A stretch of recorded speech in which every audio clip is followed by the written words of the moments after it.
Selamat sore Bapak Ibu Saudara-saudari, baik yang hadir di tempat ini maupun yang mengikuti melalui live streaming. Pada sore hari ini kita memasuki bagian pembahasan kita di dalam jilid 3 daripada Mazmur, yaitu Mazmur yang ke-73. Ini akan menjadi pembahasan kita pada hari ini atau perenungan kita. Kita berdoa sebelum kita merenungkan firman Tuhan pada sore hari ini. Mari kita berdoa. Bapa di dalam kerajaan surga, kami datang kepada Tuhan bersyukur untuk kasih setia Tuhan yang menyertai kehidupan kami sampai dengan hari ini.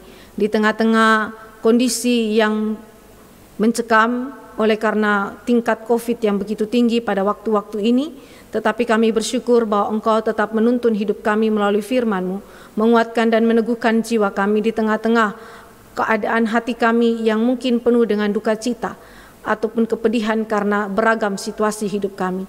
Dan biarlah Engkau memimpin kami lagi pada sore hari ini dengan firman-Mu. Biarlah Roh Kristus menguatkan iman kami dan memberikan kepada kami pencelikan akan firman-Mu, sehingga oleh anugerah Tuhan kami dimampukan menghadapi situasi hidup kami dengan kekuatan firman. Terima kasih Bapa di sorga, kami serahkan waktu di depan di dalam pimpinan dan penyertaan Tuhan semata. Dalam nama Yesus Kristus Tuhan kami berdoa. Amin. Baik Bapak Ibu yang dikasihi Tuhan, mari kita membaca Mazmur pasal 73 ini. Saya hanya membaca beberapa ayatnya saja, karena ini adalah ayat 1 sampai dengan ayat yang ke-28, tetapi saya membacakannya bagi kita beberapa ayatnya saja. Berharap Bapak Ibu di rumah masing-masing dapat mempelajarinya setiap ayatnya. Saya akan bacakan bagi kita. Mazmur 73 mengenai pergumulan dan pengharapan, Mazmur Asaf. Sesungguhnya Allah itu baik bagi mereka yang tulus hatinya, bagi mereka yang bersih hatinya. Tetapi aku sedikit lagi, maka kakiku terpeleset, nyaris aku tergelincir. Sebab aku cemburu kepada pembual-pembual, kalau aku melihat kemujuran orang-orang fasik. Sebab kesakitan tidak ada pada mereka, sehat dan gemuk tubuh mereka. Lalu di dalam ayat yang ke-10, sebab itu orang berbalik kepada mereka, mendapatkan mereka seperti air yang berlimpah-limpah. Dan mereka berkata, bagaimana Allah tahu hal itu? Adakah pengetahuan pada yang maha tinggi? Sesungguhnya itulah orang-orang fasik. Mereka menambah harta benda dan senang selamanya. Sia-sia sama sekali aku mempertahankan hati yang bersih dan membasuh tanganku tanda tak bersalah. Namun sepanjang hari aku kena tulah dan kena hukum setiap pagi. Seandainya aku berkata, aku mau berkata-kata seperti itu, maka sesungguhnya aku telah berkhianat kepada angkatan anak-anakmu. Tetapi ketika aku bermaksud untuk mengetahuinya, hal itu menjadi kesulitan di mataku, sampai aku masuk ke dalam tempat kudus Allah dan memperhatikan kesudahan mereka. Sesungguhnya di tempat-tempat licin kau taruh mereka, kau jatuhkan mereka sehingga hancur. Betapa binasa mereka dalam sekejap mata, lenyap habis oleh karena kedahsyatan. Lalu di dalam ayat yang ke-24, dengan nasihatmu engkau menuntun aku dan kemudian engkau mengangkat aku ke dalam kemuliaan. Siapa gerangan ada padaku di sorga selain engkau? Selain engkau tidak ada yang kuingini di bumi. Sekalipun dagingku dan hatiku habis lenyap, gunung batuku dan bagianku tetaplah Allah selama-lamanya. Sebab sesungguhnya siapa yang jauh daripadamu akan binasa. Kau binasakan semua orang yang berzina dengan meninggalkan engkau.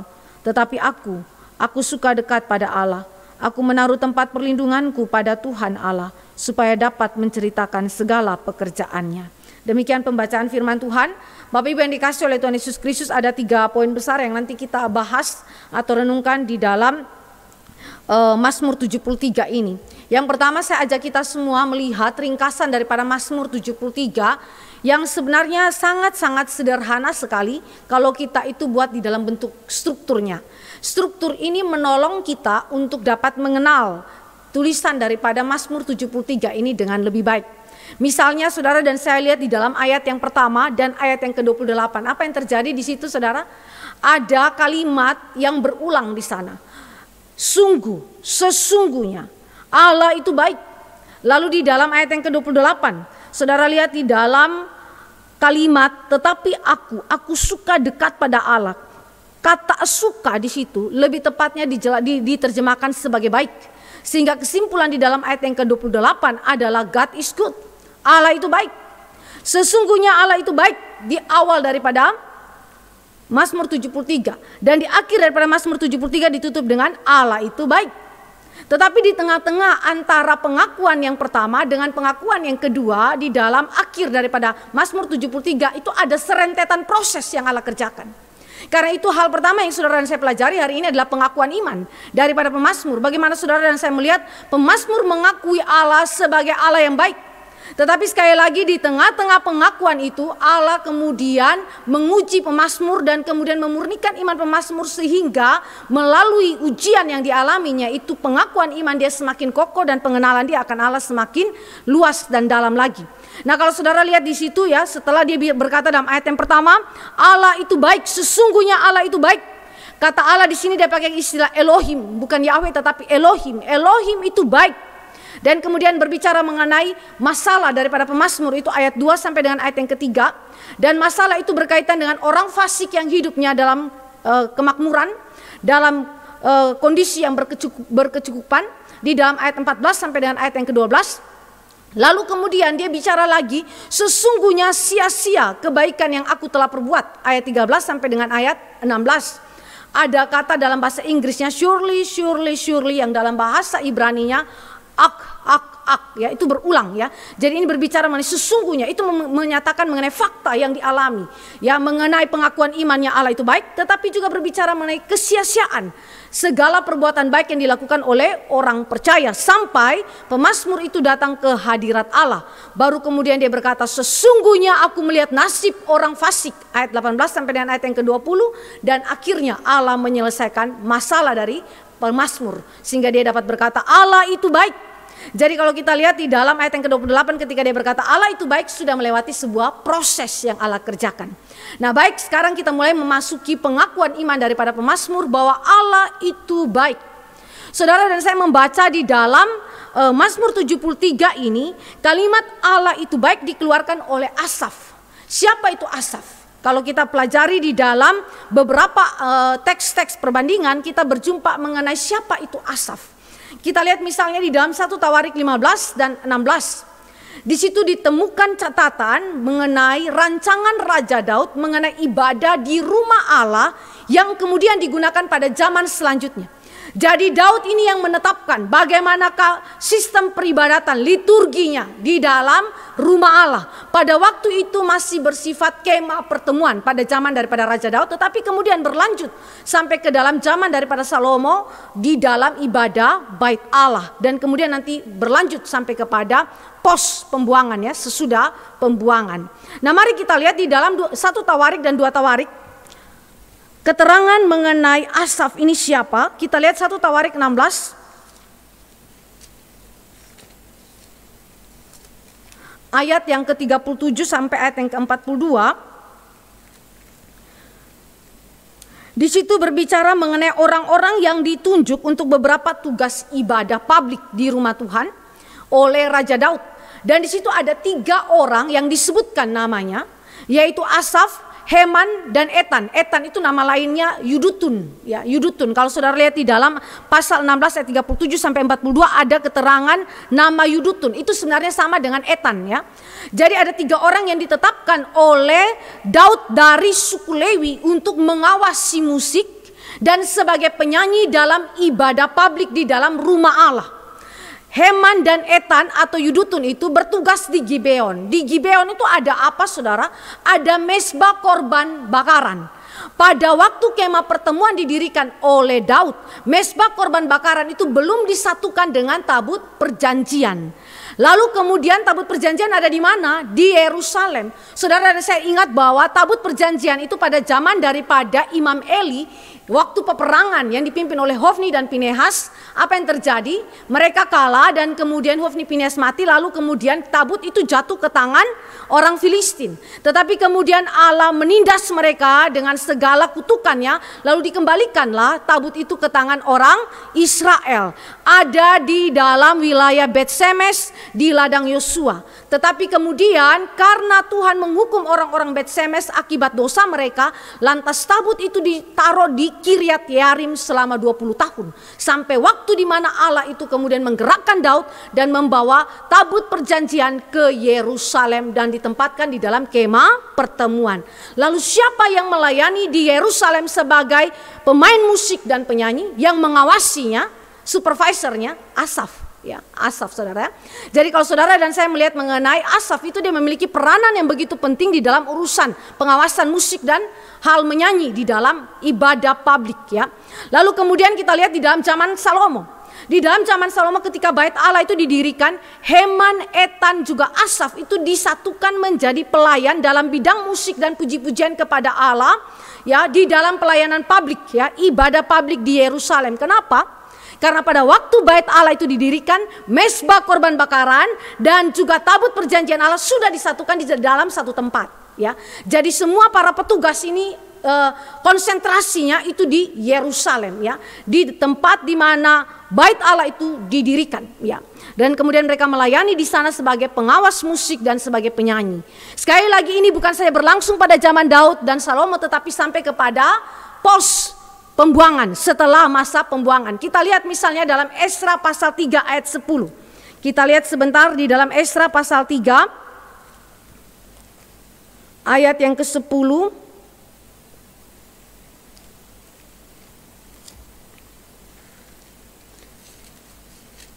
Di situ dikatakan, pada waktu dasar bait suci Tuhan, ini bait suci yang kedua, diletakkan oleh tukang-tukang bangunan, maka tampillah para imam dengan memakai pakaian jabatan dan membawa nafiri dan orang-orang Lewi Bani Asaf. Ada kalimat di situ, Bani Asaf, dengan membawa ceracap untuk memuji-muji Tuhan menurut petunjuk Daud Raja Israel. Menurut petunjuk Daud Raja Israel. Jadi ada kelompok pemain musik yang disebut sebagai Bani Asaf. Kita lihat juga di dalam keterangan Nehemia 12 ayat 35 dan ayat yang ke-46, di situ juga diteguhkan hal yang sama mengenai keberadaan Bani Asaf ini, ya. Nah, Bani Asaf ini adalah orang-orang yang dikhususkan untuk melayani musik di bait Allah yang kedua pada zaman Esra, mengikuti ketetapan Raja Daud dan juga Raja Salomo. Dan Bani Asaf ini, saudara, melayani dalam ibadah Israel sejak, sebagaimana saya katakan, sebelum dan setelah masa pembuangan, ya. Jadi ini saudara dan saya melihat bagaimana keberadaan daripada Asaf dan keturunannya yang memiliki peranan yang begitu penting di dalam ibadah publik di rumah Allah atau di dalam bait Allah. Jadi siapakah yang kemudian meratap di dalam pasal yang ke-73 Mazmur? Siapakah yang kemudian menaikkan pengakuan iman ini dan pergumulan-pergumulan iman dia dan kemudian Allah memulihkan iman dia? Dia adalah Asaf, seorang yang mengawasi musik dan sebagai penyanyi di dalam bait Allah. Saudara yang dikasihi oleh Tuhan Yesus Kristus, berarti dia pelayan Tuhan. Dia seorang yang mengenal Allah.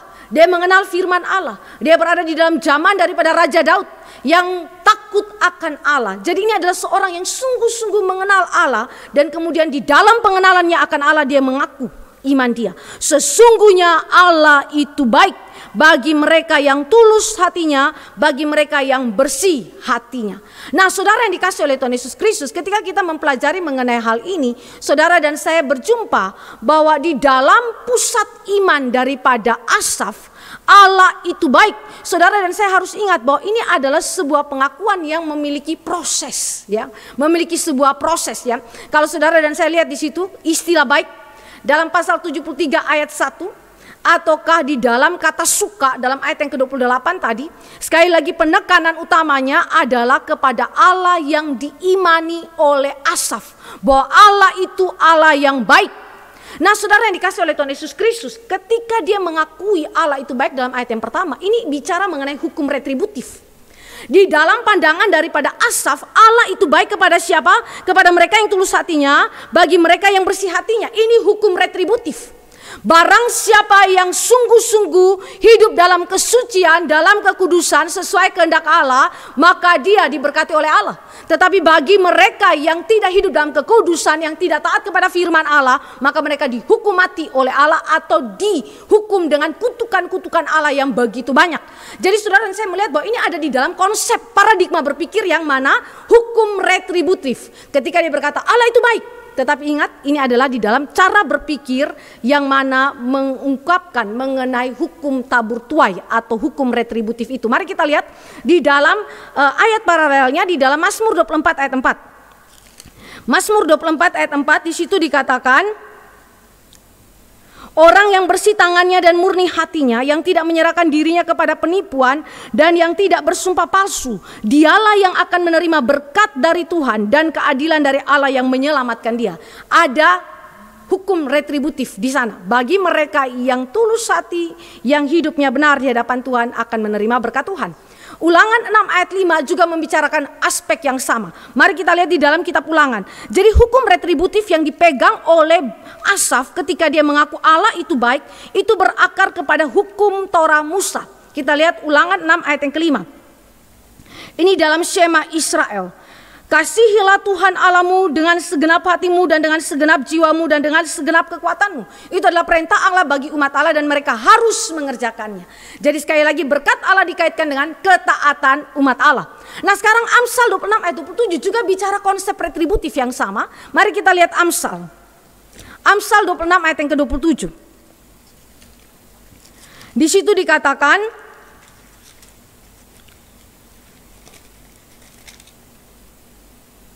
siapa menggali lubang akan jatuh ke dalamnya, dan siapa menggelindingkan batu, batu itu akan kembali menimpa dia.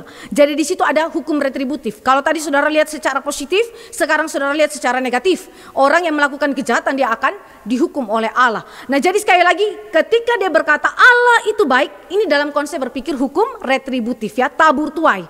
Apa yang saudara dan saya lakukan baik, maka Allah itu akan berkati. Jika tidak baik, maka Allah itu akan mengutuki saudara. Nah ketika si Asaf ini berbicara di dalam ayat yang ke-28, Allah itu baik. Ini adalah sebuah pengakuan iman Asaf yang secara personal dilakukan, bahwa di hadapan hadirat Allah, di dalam kehadirannya, ini adalah sesuatu kesukaan dan kebaikan, kesukaan atau kebaikan bagi Asaf. Jadi ada sebuah pengakuan iman personal ketika ada proses yang dilewati dari ayat yang pertama sampai dengan ayat yang ke-28, bahwa kehadiran Allah, bahwa hadirat Allah itu adalah kesukaan, suatu kebaikan bagi Asaf. Nah saudara yang dikasih oleh Tuhan Yesus Kristus, pengakuan iman yang dinyatakan setelah memperoleh pembaharuan pemahaman dari Allah, bahwa Allah itu baik bahkan ketika umat Allah itu menderita. Jadi ada satu paradigma berpikir yang Allah ubah dalam kehidupan daripada Asaf.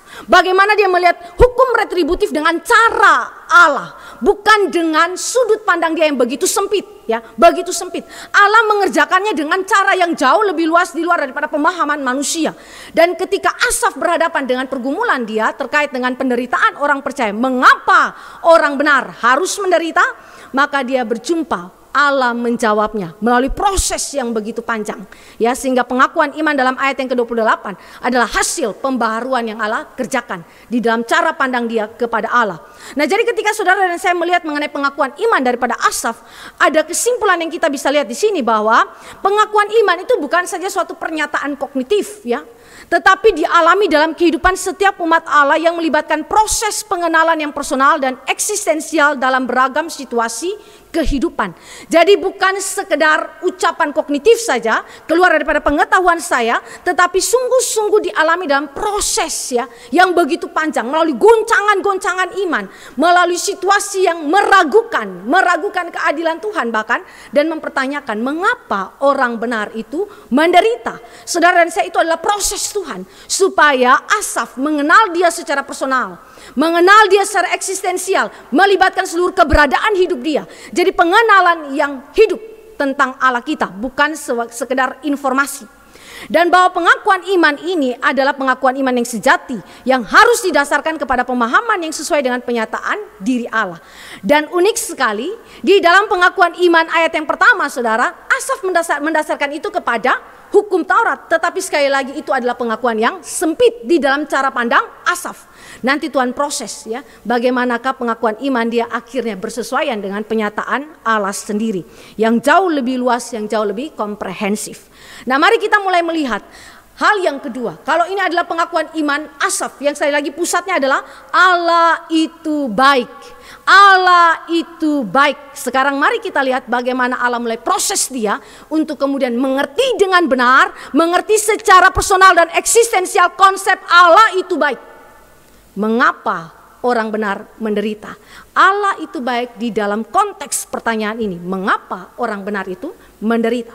Sekarang kita lihat bagaimana Allah mulai membuat goncangan di dalam kehidupan daripada Asaf. Supaya pemahaman dia, pengakuan iman dia lebih bersifat personal dan eksistensial. Kita lihat iman di dalam krisis.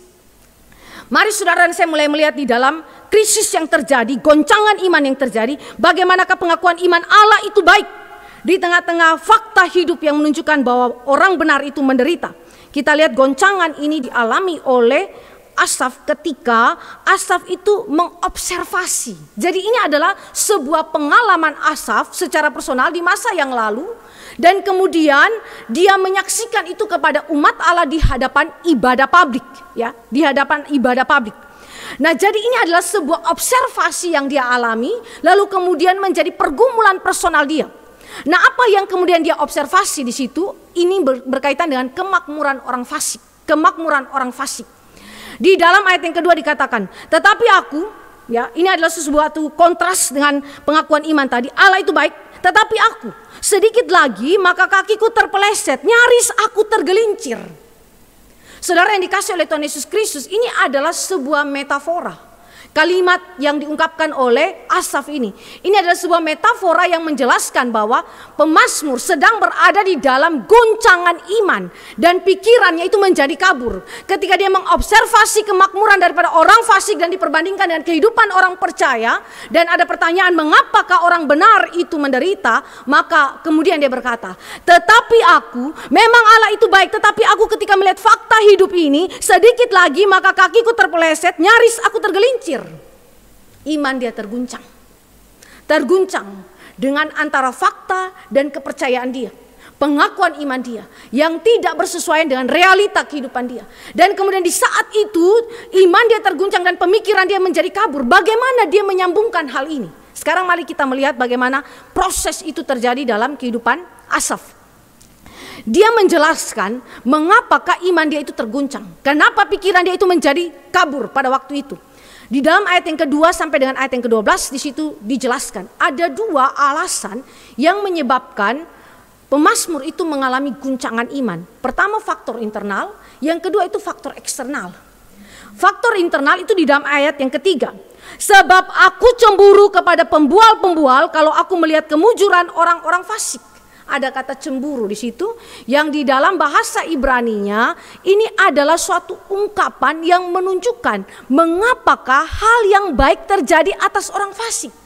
Dia observasi segala sesuatu dan kemudian jiwa dia itu ketika dia mengobservasinya, dia begitu terbangkitkan oleh rasa cemburu, rasa iri hati. Kenapa orang yang fasik, orang yang berkelakuan jahat, justru dia mendapatkan berkat Allah, justru dia mendapatkan hal-hal yang baik daripada Tuhan. Saudara yang dikasih oleh Tuhan Yesus Kristus, iri hati, cemburu, sesuatu yang muncul daripada jiwa seorang benar karena melihat ada gap antara Allah itu baik dengan kefasikan manusia, dan pada saat yang sama Allah memberkatinya. Tanda petik, Allah memberkati orang fasik. Sesuatu yang terbalik terjadi. Karena itu dia merasa cemburu sekali. Kenapa hal-hal yang baik dialami oleh orang fasik? Pemazmur di sini mengalami apa yang disebut dengan ketidakpahaman antara hukum retributif tadi yang kita sudah lihat di dalam pengakuan imannya kepada orang fasik. Di dalam pikiran daripada orang-orang Yahudi, orang Israel, sebagaimana tadi saya sudah katakan, ini adalah suatu pemikiran yang sangat-sangat menguasai orang Israel. Juga itu yang kemudian dialami oleh Yunus misalnya, dan kemudian dialami oleh Habakuk juga, dan juga dialami oleh Yeremia. Pergumulan yang sama yang dialami juga oleh Asaf. Saudara, mereka memiliki konsep pikir yang sama mengenai hukum retributif atau ketaatan Taurat ini. Ketaatan Taurat yang kalau saudara dan saya lihat di dalam Keluaran 34 ayat 7 ini dibicarakan juga mengenai perjanjian Allah. Nah, jika taat Taurat maka diberkati, sebagaimana tadi saya katakan, berarti mereka mengalami kehadiran Allah yang khusus. Jika tidak taat Taurat maka mereka tidak diberkati atau dikutuk Allah, berarti mereka kehilangan kehadiran Allah yang khusus. Implikasinya, ketika dia mengobservasi kehidupan orang-orang fasik yang makmur ini, pertanyaan dia adalah bukan sekedar hal baik terjadi pada orang fasik, bukan sekedar bahwa berkat Allah itu berpihak kepada orang fasik, tetapi kehadiran Allah yang khusus seolah-olah berpihak kepada orang fasik dan bukan kepada orang benar. Ini menjadi problem tersendiri bagi Asaf. Seorang yang mengenal Tuhan, yang mengakui bahwa Allah itu baik. Bagaimana mungkin Allah itu baik tetapi berkontradiksi di dalam hidupnya sendiri, di dalam dirinya sendiri, dalam karakter dia sendiri. Dia yang berjanji, dia yang berkata, jika taat Taurat engkau diberkati, jika tidak taat engkau dikutuk. Tetapi fakta yang terjadi tidak demikian. Saudara yang dikasih oleh Tuhan Yesus Kristus, apa yang diinginkan oleh orang percaya di dalam kehidupan dia? Sebagaimana yang dikatakan oleh Asaf ya, di bagian ayat yang ke-25, itu cuma Allah. Orang Israel tidak menginginkan hal yang lain selain daripada Allah. Orang Israel sejati menginginkan kehadiran Allah lebih daripada apapun. Saudara yang dikasih oleh Tuhan Yesus Kristus, ketika dia melihat orang fasik itu diberkati Tuhan, tanda petik ya, dan kemudian Allah itu seolah-olah berbuat yang baik kepadanya, apa yang dia pikirkan? Allah ini hadir secara khusus. Saudara, kehadiran khusus Allah adalah sesuatu yang sungguh-sungguh diinginkan oleh semua umat Allah yang sejati. Dan sekarang pemazmur melihat itu berpihak bukan kepada orang benar, tetapi kepada orang fasik. Saudara yang dikasih oleh Tuhan Yesus Kristus, ini adalah pengamatan hasil observasi yang sekali lagi membangkitkan kecemburuan. Dan saya kira kecemburuan ini lahir daripada apa? Pemahaman tentang hukum retributif yang sempit daripada Allah. Bagaimanakah Allah menerapkan itu? Ya, terkait dengan kehidupan orang fasik dan kelimpahan yang dialami oleh orang fasik. Jadi di sini si pemazmur sedang mengalami goncangan iman di mana dia mengalami konflik internal di dalam diri dia. Ada jalan buntu yang dia temukan di sana. Dia tidak bisa mempertemukan antara hukum retributif dengan segala kebaikan yang dialami oleh orang fasik. Dia tidak bisa mempertemukan itu, tidak terjembatani di sini. Karena itu saudara yang dikasih oleh Tuhan Yesus Kristus, ini yang disebut dengan goncangan. Allah menggoncang kita. Saudara yang dikasih oleh Tuhan Yesus Kristus, ketika saudara dan saya memiliki kepercayaan terhadap doktrin-doktrin tertentu di dalam Alkitab, dan itu memang sesuatu yang Alkitabiah, itu sesuatu yang memang benar. Saudara dan saya meyakini itu, bahkan saudara dan saya mengucapkan dan mengajarkan itu dengan baik kepada orang lain. Saudara yang dikasih oleh Tuhan Yesus Kristus, itu tidak cukup. Di hadapan Allah, pengakuan iman yang sedemikian tidak cukup. Allah memproses kita, membuat pemahaman kita lebih dalam, lebih personal, lebih eksistensial lagi dengan dia, dengan mengguncang apa yang sudah kita percayai. Saudara yang dikasih oleh Tuhan Yesus Kristus, ini menjadi sesuatu yang sangat sulit diselesaikan oleh si pemazmur. Pemazmur mengalami konflik internal, sesuatu yang kemudian menindih jiwa dia, sesuatu yang kemudian membuat dia itu betul-betul stres, frustrasi dengan keadaan hidup dia. Jadi dia bukan stres pertama-tama karena dia melihat apa yang terjadi secara eksternal saja. Tetapi yang pertama-tama adalah berkaitan dengan bagaimanakah Allah itu mempertemukan tentang segala hal yang baik kepada orang fasik dengan hukum retributifnya. Yang kedua, saudara dan saya lihat di dalam pergumulan daripada Asaf ini ya, apa yang terjadi di sana? Dia lihat mengenai kemakmuran orang fasik, yang kemudian saudara dan saya perhatikan di situ beberapa aspek dicatat di situ untuk menunjukkan betapa makmurnya orang fasik di tengah-tengah kefasikannya. Betapa diberkatinya tanda petik orang fasik itu di tengah-tengah kefasikannya. Saudara, ini masalah eksternal yang sekali lagi menambah konflik internal di dalam kehidupan daripada Asaf. Bagaimana dia memahami ini? Ini menjadi sesuatu yang menekan jiwa daripada Asaf sendiri. Mari kita lihat bagaimana Asaf itu menjelaskan perbuatan fasik daripada orang-orang fasik ini. Di dalam ayat yang ketiga, di situ dikatakan, sebab aku cemburu kepada pembual-pembual kalau aku melihat kemujuran orang-orang fasik. Kata pembual-pembual itu halal di dalam bahasa Ibraninya.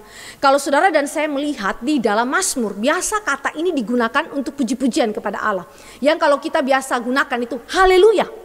Haleluya, pujilah Tuhan. Ya, kata halel atau halal itu adalah memuji Allah kita.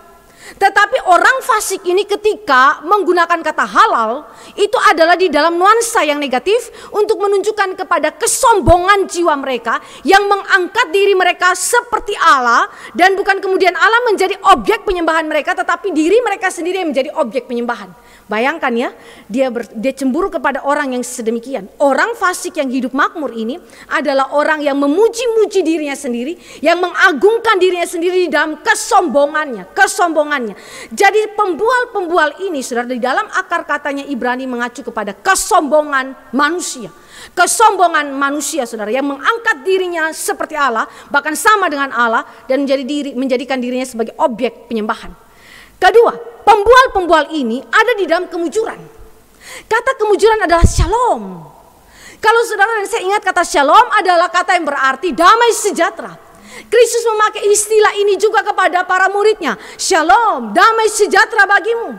Saudara yang dikasih oleh Tuhan Yesus Kristus, kenapa kata ini digunakan untuk orang fasik? Sekali lagi ini menggambarkan konflik internal yang ada di dalam diri daripada si pemazmur. Pemazmur begitu merasa tidak dapat menyambungkan urusan hukum retributif Tuhan ini dengan segala kelimpahan yang dimiliki oleh orang fasik. Karena itu dia menggunakan istilah-istilah yang dimengerti memang secara positif ini adalah bagi umat Allah, tetapi sesungguhnya secara negatif dia balikan ini untuk orang fasik yang tanda petik diberkati oleh Allah. Shalom. Jadi orang fasik ini mengalami apa yang disebut dengan damai sejahtera, kelengkapan, kesempurnaan. Jadi di dalam kata shalom itu ada istilah kelengkapan atau kesempurnaan. Saudara bisa bayangkan, dia mendapatkan kesempurnaan damai sejahtera Tuhan. Saudara dan saya kalau ingat di dalam kata shalom ini berkaitan dengan relasi Allah dengan kita manusia yang telah diperbaharuinya dalam Kristus, dan relasi kita dengan sesama kita, juga relasi kita dengan ciptaan yang lain. Itu dipulihkan secara komplit, secara sempurna oleh Yesus Kristus, dan sekarang itu dikenakan secara negatif kepada orang fasik. Saudara, apa maksudnya si pemazmur? Karena pemazmur betul-betul bingung. Pemazmur betul-betul mengalami konflik doktrinal di dalam kehidupan dia. Sehingga dia berkata, apa maksud Tuhan? Kenapa damai sejahtera Tuhan itu terlihat pada diri orang fasik dan bukan pada orang benar? Saudara yang dikasih oleh Tuhan Yesus Kristus, mungkin saudara dan saya pernah berjumpa dengan keadaan yang sedemikian. Saudara punya atasan, saudara punya tetangga, saudara punya keluarga yang hidup dalam kesombongan luar biasa. Tetapi di saat yang sama dia hidup dalam kemakmuran. Orang yang kemudian hidup di dalam damai sejahtera Tuhan, padahal hidupnya itu fasik luar biasa. Punya banyak kemujuran, tidak mengalami banyak kesakitan yang nanti kita akan lihat. Sehat dan gemuk mereka. Saudara yang dikasih oleh Tuhan Yesus Kristus, sehat dan gemuk mereka. Ini berbicara mengenai tidak adanya kesakitan pada mereka. Saudara, istilah kesakitan itu mengacu kepada kutukan Allah dalam Kejadian 3 ayat 17-19. Mari kita lihat. Kejadian 3 ayat yang ke-17 sampai ayat yang ke-19.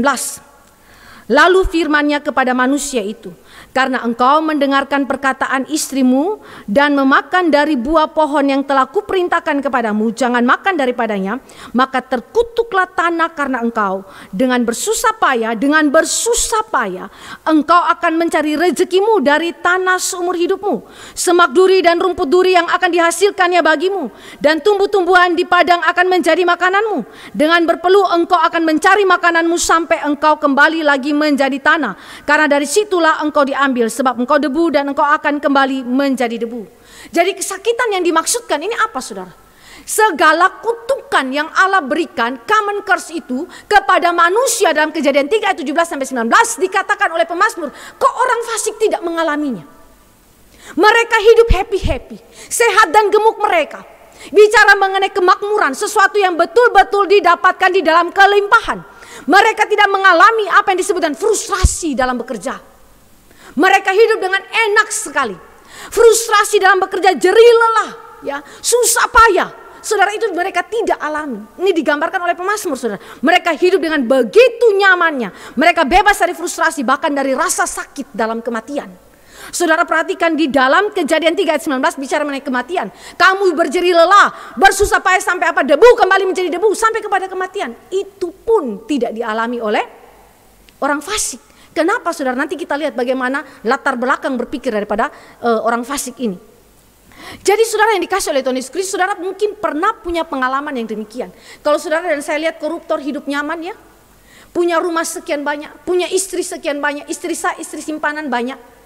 Lalu kemudian punya segala mobil yang luar biasa mewahnya. Ataukah kalau saudara dan saya tidak kemudian lihat kepada orang koruptor, tetapi mungkin kepada orang yang tidak percaya kepada Allah. Tetapi mereka memiliki segala macam kelimpahan duniawi, kenikmatan duniawi, kemujuran. Semua mereka punya. Lalu bandingkan dengan kita hidup orang Kristen. Bukan cuma kena corona, mati pula karena kena corona. Sudah mati kena corona. Seluruh pekerjaan kita di dalam kantor kita di PHK atau gaji kita dipotong. Banyak sekali penderitaan kita. Walaupun orang lain mengalaminya juga, yang tidak percaya pun mengalami. Tapi banyak kesusahan yang dialami oleh orang-orang percaya pada saat ini. Saudara yang dikasih oleh Tuhan Yesus Kristus, ketika pemazmur melihat kepada kemujuran yang dimiliki oleh orang-orang fasik. Mereka itu memiliki segala berkat Allah, shalom Allah di atas kesombongan mereka yang tidak mengakui Allah sebagai pusat penyembahan mereka. Saudara yang dikasih oleh Tuhan Yesus Kristus, pemazmur cemburu, pemazmur iri hati dengan keadaan yang demikian. Lalu kemudian mereka itu disebut sebagai orang yang congkak.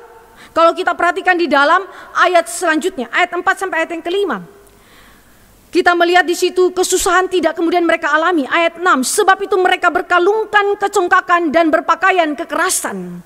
Saudara dan saya melihat di situ ada berkalungkan kecongkakan. Ini di dalam bahasa Ibraninya berbicara mengenai kebesaran atau kemuliaan di mana orang fasik itu miliki sebagai keunggulan dan tempat yang terhormat di dalam dunia. Saudara, ini adalah sesuatu yang sangat-sangat membangkitkan kecemburuan pemazmur. Bagaimana mungkin seorang yang membesarkan dirinya, memuliakan dirinya sendiri, kemudian mendapatkan tempat yang terunggul di dalam dunia, mendapatkan tempat yang terhormat di dalam dunia. Saudara, ketika Israel ada di dalam zaman masa pemerintahan daripada Herodes Agung, pandangan mereka itu mirip seperti pandangan daripada Asaf. Kenapa yang duduk di tahta Daud itu bukanlah keturunan Daud, tetapi Herodes Agung yang dari garis keturunan Esau, seorang yang fasik, bahkan dia menyombongkan segala kebesaran dan kemuliaan dia. Dia melakukan beragam macam kekerasan, tetapi dia sombong di atas semuanya itu dan dia berlimpah-limpah dengan segala kemuliaan dan kebesaran.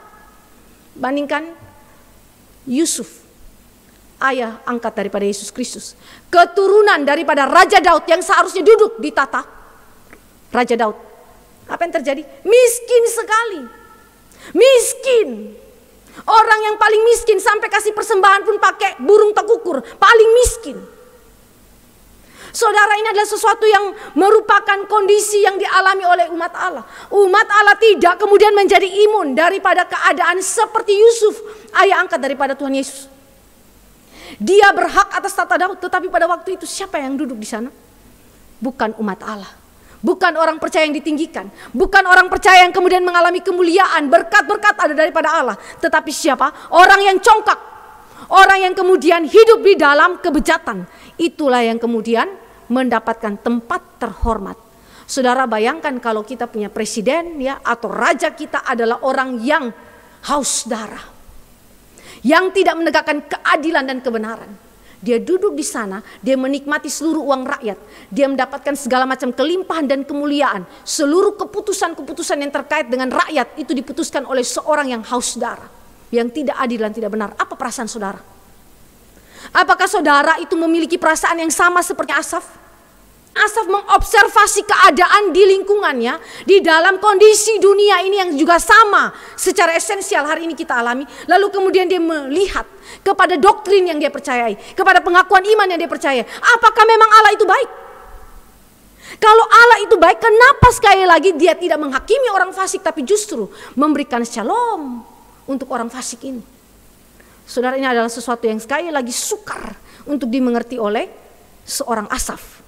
Dan kemudian di dalam ayat yang ke-11, di dalam kesombongannya, saudara, saya memperhatikan di situ ayat 10 sampai ayat yang ke-11.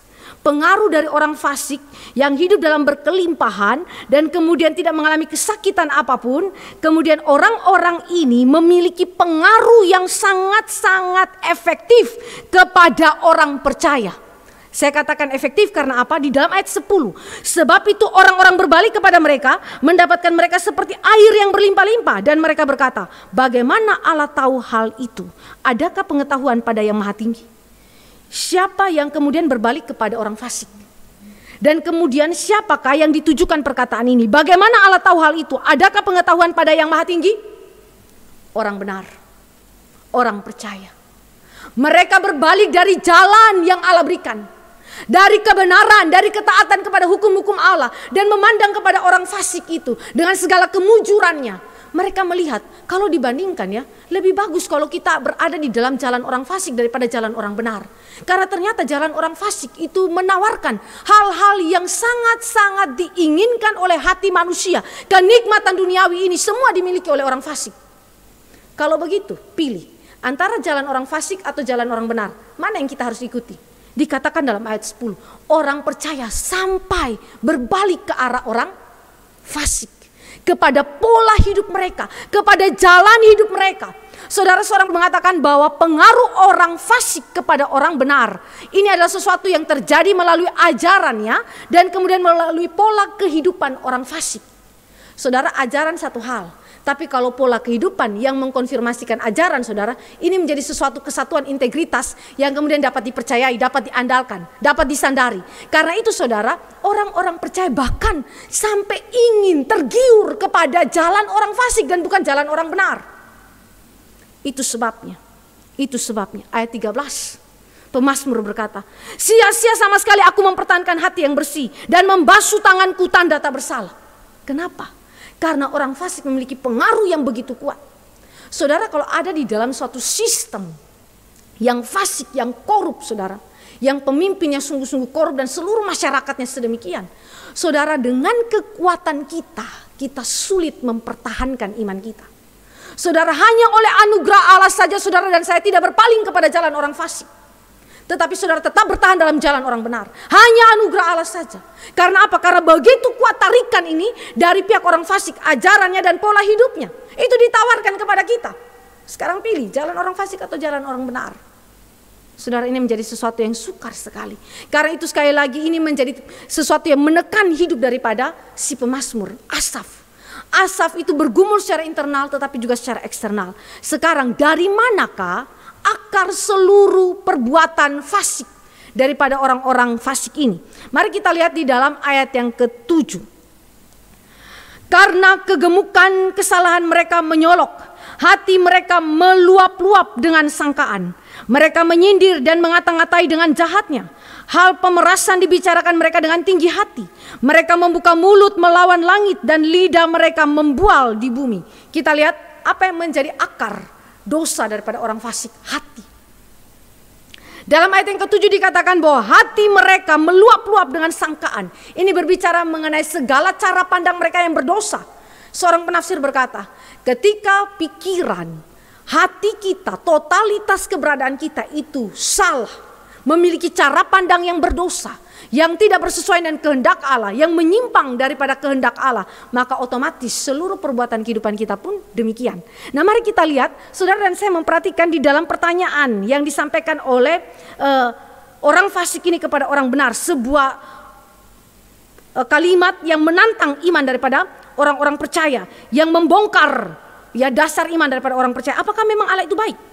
Dalam ayat yang ke-11 dikatakan, bagaimana Allah tahu hal itu? Adakah pengetahuan pada yang maha tinggi? Saudara, ini adalah konsep pikir deisme yang sudah ada sejak zaman daripada pemazmur. Yang baru saja saudara dan saya itu temukan di dalam filsafat deisme. Tetapi ide deisme ini sudah ada di dalam pemikiran orang berdosa bahkan sejak zaman daripada Asaf. Deisme ini langsung berkontradiksi dengan teisme. Saudara dan saya percaya bahwa deisme adalah orang-orang yang memiliki paham yang mengakui bahwa Allah itu ada. Ada kekuasaan yang jauh lebih tinggi daripada manusia ini. Entahkah itu adalah Allah atau yang lain. Entah itu adalah pribadi atau bukan pribadi. Yang jelas deisme mengakui adanya kekuasaan yang lebih tinggi daripada ciptaan ini. Dan deisme juga mengakui bahwa memang segala sesuatu alam semesta ini diciptakan. Bukankah orang fasik mengakui bahwa alam semesta ini diciptakan oleh Allah? Tetapi persoalannya adalah mereka mengatakan seperti konsep deisme bahwa Allah itu tidak berpartisipasi ke dalam ciptaannya. Saudara dan saya ingat mengenai konsep jamnya, bagaimana Allah itu seperti menciptakan alam semesta ini seperti jam tangan, di mana jam itu sudah dicipta dengan segala hukum mekanismenya, dan maka jam itu sekalipun ditinggalkan oleh si pencipta, dia akan berjalan sesuai dengan hukumnya. Dan jika sekalipun terjadi kerusakan di dalamnya, deisme berkata bahwa alam itu akan memperbaiki dirinya sendiri berdasarkan hukum mekanik yang ada. Jadi saudara, berarti mereka tidak mengakui bahwa Allah itu berkuasa, hadir, aktif, bekerja di dalam ciptaannya. Karena itu dikatakan di dalam ayat yang ke-11, adakah pengetahuan pada yang maha tinggi? Seolah-olah Allah tidak tahu apapun. Memang dia menciptakan segala sesuatu, tetapi dia tidak turut campur tangan di dalam kehidupan ciptaan ini. Karena itu mereka dapat berbuat dosa semau mereka. Apa saja yang mereka kerjakan, apa yang jahat keluar dari bibir mereka. Hati mereka itu penuh dengan kecongkakan. Pemerasan terjadi dalam kehidupan mereka. Tapi mereka lakukan itu dengan santai. Tanpa dosa sama sekali. Ya, hidup mereka itu merasa tanpa dosa sama sekali. Karena apa? Karena mereka berpikir Allah tidak campur tangan di dalam ciptaan ini. Dan bahkan Allah itu bisa saja tahu atau tidak tahu terhadap manusia ciptaannya. Karena dari seluruh ciptaan manusia yang tertinggi, maka manusia memiliki cara menyelesaikan segala sesuatu. Cara mengontrol, menghandle segala kehidupan dia melalui logika berpikir dia. Ini adalah sesuatu yang terlihat di dalam pemikiran daripada orang fasik yang diobservasi oleh Asaf. Dan kemudian orang yang memegang pandangan yang demikian, yang kita kenal hari ini deisme, saudara, ini juga tidak kemudian berpikir bahwa Allah itu berinteraksi dengan kita sebagai manusia. Ciptaan yang lain tidak, manusia pun tidak. Ya. Dan Allah tidak mendengar, bahkan tidak peduli terhadap doa-doa kita. Maka untuk apa kita berdoa? Untuk apa kita melakukan segala perbuatan yang baik? Allah tidak memperhatikan kita. Apakah dia tahu tentang perbuatan-perbuatan kita? Dia tidak tahu. Artinya Allah lepas tangan daripada ciptaan ini dan juga atas manusia. Dan bahkan deisme menolak revelasi, menolak pewahyuan Allah. Entah itu mengenai pribadi Allah, entah itu mengenai segala ciptaannya yang terjadi secara supranatural, yang melalui mujizat atau melalui sarana-sarana yang lain, saudara, ditolak oleh deisme. Jadi orang fasik ini adalah orang-orang yang menolak apa yang dinyatakan oleh Allah. Dan bahkan mereka berkata bahwa Allah itu tidak bisa diketahui. Ya, Allah itu tidak bisa diketahui, ya. Dan Allah tidak memiliki pengaruh dampak, ya, yang selanjutnya bagi alam ciptaan ini. Karena sekali lagi itu seperti orang yang membuat jam ini, ya. Dan kemudian mereka deisme tidak mengakui, ya, segala klaim agamawi, misalnya Alkitab, ya, ataupun tentang para nabi dan hal-hal yang lain. Semuanya itu berkontradiksi dengan teisme. Dengan ajaran yang saudara dan saya pahami, yang kita pegang sebagaimana yang juga dipegang oleh Asaf. Saudara yang dikasih oleh Tuhan Yesus Kristus, semua ini mulai dari apa? Pemahaman tentang Allah yang tidak benar. Ya, tentang konsep Allah yang tidak benar. Akhirnya mereka menghidupi kehidupan mereka di dalam kefasikan mereka. Terus menerus mereka menjalani itu di dalam kesombongan mereka. Dan saudara yang dikasih oleh Tuhan Yesus Kristus, di dalam hal ini Asaf cemburu. Kenapakah dalam keadaan yang sedemikian, dalam segala pemerasan yang mereka lakukan, dalam segala keadaan yang jahat mereka lakukan, Allah kok sepertinya membiarkan kejahatan itu dan bahkan memberkati mereka, orang fasik. Sekali lagi Asaf bergumul. Maka hal yang kedua, saudara, kalau tadi kita melihat Allah mengguncang iman daripada Asaf untuk sungguh-sungguh mengerti Allah itu baik. Dengan pertanyaan mengapakah orang benar itu menderita. Dengan melihat kefasikan yang diberkati oleh Tuhan. Orang-orang fasik yang melimpah dengan segala kemujuran. Semuanya menjadi pertarungan di dalam pikiran daripada Asaf. Dan sekarang bukan saja imannya digoncang. Imannya menjadi ragu. Imannya itu ragu. Saudara dan saya melihat di dalam ayat yang ke-13. Asaf dengan jujur berbicara mengenai keraguan imannya. Dia berkata, sia-sia sama sekali aku mempertahankan hati yang bersih dan membasuh tanganku tanda tak bersalah. Namun sepanjang hari aku kena tulah dan kena hukum setiap pagi. Apa yang dikatakan di situ? Sebuah frustrasi, stres, keadaan yang sekali lagi terbalik dengan apa yang diimani, yang diakui oleh Asaf tentang hukum retributif Tuhan itu. Iman dia menjadi iman yang bukan saja goncang, tetapi iman yang betul-betul ragu kepada Allah. Dia berkata, sia-sia hidup menurut kehendak Allah. Untuk apa saya berbuat baik? Untuk apa saya taat kepada kehendak Allah? Toh hidup saya tidak ada bedanya dengan orang yang dikutuk oleh Tuhan. Saya orang benar, saya berjalan di dalam jalan Tuhan, saya berjuang setengah mati. Tapi hidup saya penuh dengan penderitaan.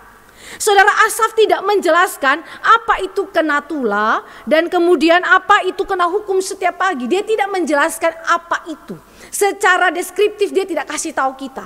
Tetapi kalau saudara dan saya membandingkan kepada hidup daripada Habakuk misalnya, ketika dia bertanya aspek yang sama, mengapa orang benar itu mengalami penderitaan Tuhan? Bahkan Tuhan pakai orang Kasdim untuk menghukum orang-orang yang benar. Dia bertanya di sana, saudara perhatikan, Habakuk orang benar tetapi juga turut menderita. Ya, turut menderita bersama dengan kefasikan orang Israel lainnya. Yeremia seorang nabi Tuhan yang setia kepada Tuhan, yang taat kepada firman Tuhan. Toh dia diperlakukan sama seperti orang fasik. Dia dimasukkan ke dalam sumur, dia dibungkam mulutnya, dia disuruh melakukan hal yang seharusnya tidak perlu dilakukan sebagai seorang nabi, yang melawan firman Tuhan. Saudara mengalami hal yang begitu sulit dalam kehidupan seorang benar. Saudara mungkin ada di dalam sistem ya kerja kantor yang juga di mana saudara mungkin mengalami situasi seperti Asaf alami. Saudara sudah memperjuangkan hidup bekerja dengan etos kerja yang bersesuaian dengan firman Tuhan. Tapi pada akhirnya saudara dan saya mengalami apa yang disebut dengan sepanjang hari aku kena tulah. Dan kemudian setiap pagi aku kena hukuman. Apa arti seluruh ketaatan kita? Apa arti hidup kita yang menuruti jalan orang benar? Menjadi keputusasaan, frustrasi saudara. Betul-betul Asaf ini frustrasi. Saudara dan saya mungkin buka bisnis, saudara dan saya buka bisnis dengan jalan yang benar. Sedang orang fasik buka bisnis dengan menyogok orang, dengan melakukan perkara-perkara yang melawan hukum Allah. Dan dia berhasil, saya tidak berhasil. Saudara frustrasi tidak? Saudara stres tidak? Saya kira saudara pasti stres. Sama seperti apa yang dialami oleh Asaf, frustrasi. Saya sudah ikut jalan benar, toh saya pun kena tulah. Saya pun kena hukuman. Lebih baik saya nggak usah ikut Tuhan. Putus asa saudara ya, putus asa. Saudara, ini adalah sesuatu yang sukar sekali karena apa yang dialami oleh Asaf mewakili saudara dan saya. Baru-baru kami ini mendapat kabar di dalam grup WA hamba Tuhan, itu salah seorang daripada vikaris kami, ayahnya itu meninggal dunia karena corona. Kita tidak tahu bagaimana penularannya. Saudara, orang yang hidup di dalam jalan yang benar pun tetap mengalami apa yang disebut dengan sakit penyakit corona yang demikian dan mengalami kematian. Tidak ada bedanya dengan orang fasik, bukan? Saudara dan saya melihat adanya paralelisme, kesejajaran kehidupan antara orang benar dan orang fasik. Jika demikian saudara, ada kesejajaran ini, tidak ada bedanya antara hidup orang benar dan orang fasik. Sekali lagi pertanyaan kita, untuk apa saudara setia kepada Tuhan? Untuk apa kita itu boleh taat firman Tuhan? Karena toh hidup kita memiliki kesejajaran dengan orang fasik yang pantas dihukum oleh Tuhan, pantas dikutuki oleh Tuhan. Padahal kita adalah seorang yang berjuang di dalam jalan Tuhan. Frustrasi saudara. Karena itu saudara, Asaf itu bertanya, kebaikan Allah bagi orang benar yang berada di dalam penderitaan. Kenapa orang benar menderita? Di manakah kebaikan Tuhan? Bukankah pengakuan iman, ajaran daripada Alkitab berkata Allah itu baik? Di mana kebaikan Allah? Jika orang percaya pun, orang benar pun yang sudah berjuang dalam jalan yang benar menderita, paralel sama dengan kutukan Allah kepada orang fasik. Lalu bagaimana dengan penghakiman Allah bagi orang fasik? Karena ternyata hal yang baik terjadi bagi orang fasik. Saudara, sekali lagi frustrasi itu begitu menguasai hidup daripada Asaf, sehingga Asaf sungguh-sungguh menjadi seorang yang ragu di dalam imannya, di dalam imannya. Di dalam ayat 15 sampai dengan ayat ke-16, saudara dan saya melihat dia bergumul di dalam kediamannya dan dia tidak berkata-kata satu kata pun. Saudara, saya lihat di dalam ayat 15 sampai ayat 16. Seandainya aku berkata, aku mau berkata-kata seperti itu, maka sesungguhnya aku telah berkhianat kepada angkatan anak-anakmu. Kenapa dia berkata berkhianat kepada angkatan anak-anakmu? Lalu kemudian tetapi ketika aku bermaksud untuk mengetahuinya, hal itu menjadi kesulitan di mataku. Saudara, ini adalah cerita mengenai pergumulan Asaf yang dia berjuang untuk selesaikan sendiri. Ini namanya bergumul dengan diri sendiri, bergumul di dalam kediaman dengan pikiran demi pikiran yang ada yang muncul di dalam otak dia.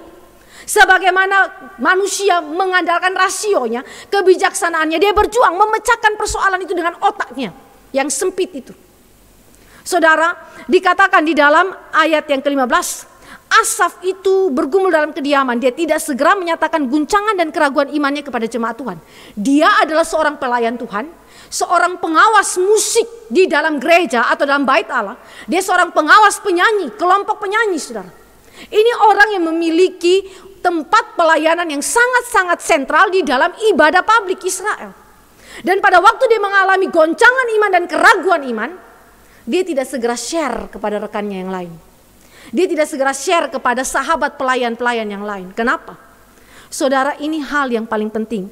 Asaf mempertimbangkan kepentingan komunitas umat Allah dengan tidak menjadi batu sandungan. Ada pergumulan yang saudara dan saya harus simpan dulu. Saudara harus olah itu bersama-sama dengan Tuhan. Bukan olah sendiri, tetapi bersama-sama dengan Tuhan. Saudara harus kemudian simpan itu dan tidak segera mengatakan kepada orang lain.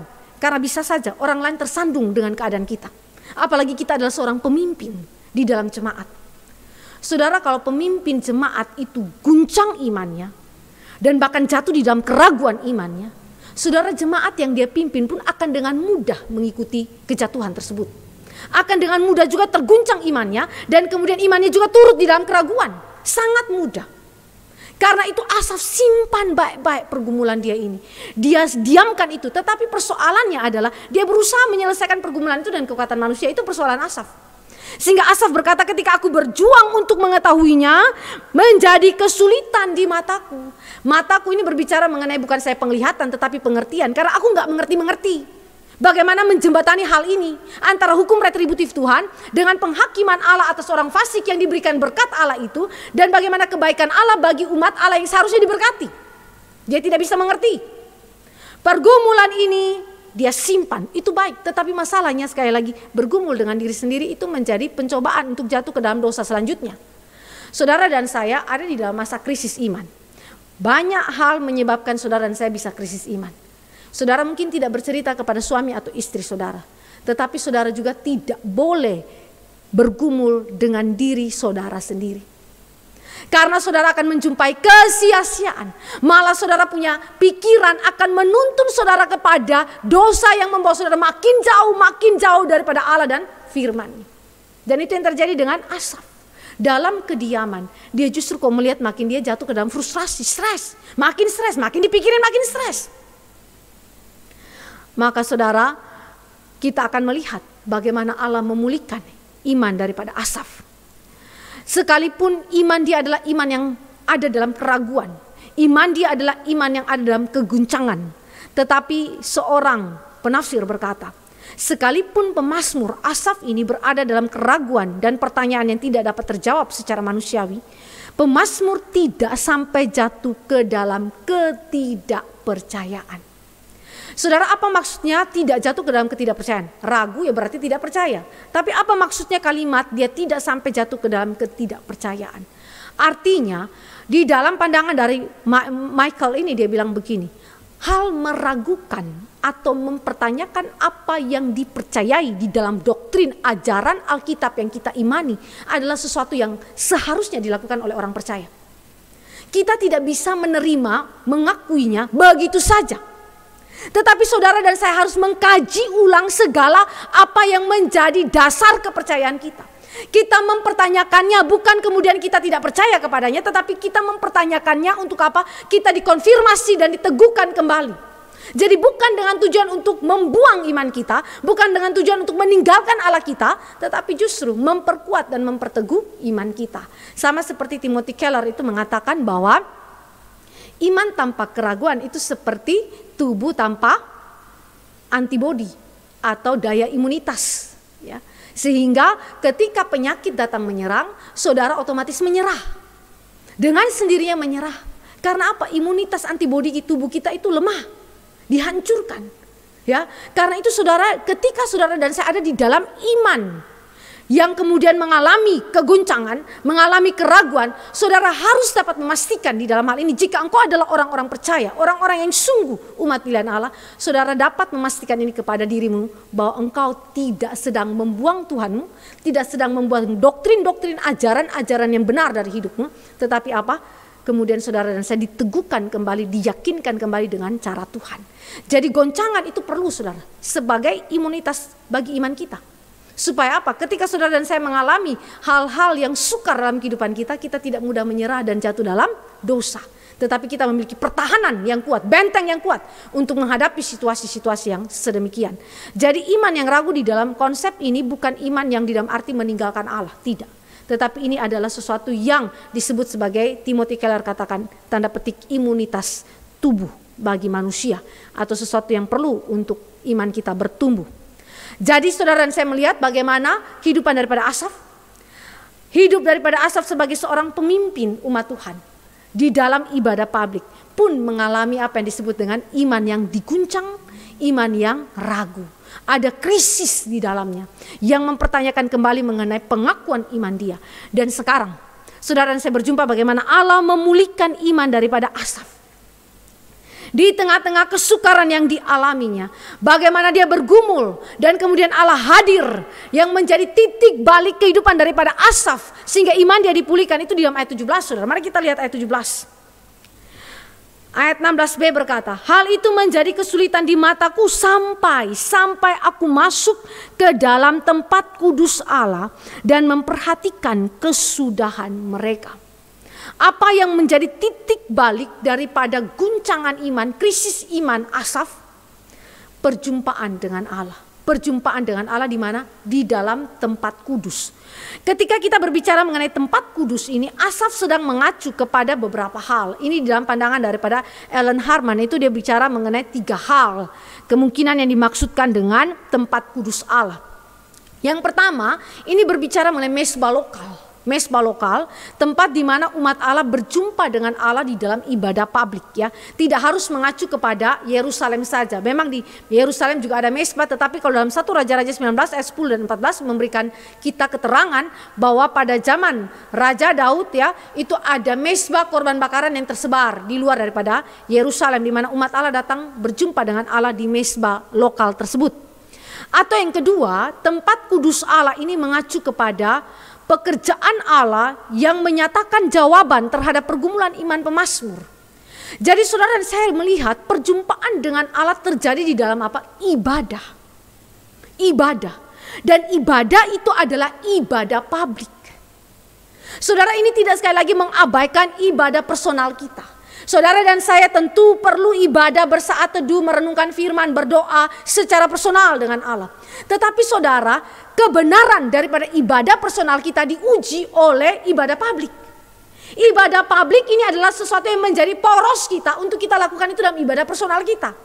Bukan ibadah publik berporos kepada ibadah personal, bukan saudara. Ibadah personal yang berporos kepada ibadah publik. Karena itu saudara dan saya melihat ketika Asaf sebagai pemimpin ibadah publik dalam musik maupun nyanyian, apa yang dia lakukan? Di dalam pergumulan iman dia sampai, kata sampai itu menunjuk kepada sebuah proses. Bagaimana sampai dia masuk ke dalam rumah Allah dan pada saat itu dia menemukan Tuhan dan Tuhan menjawab dia.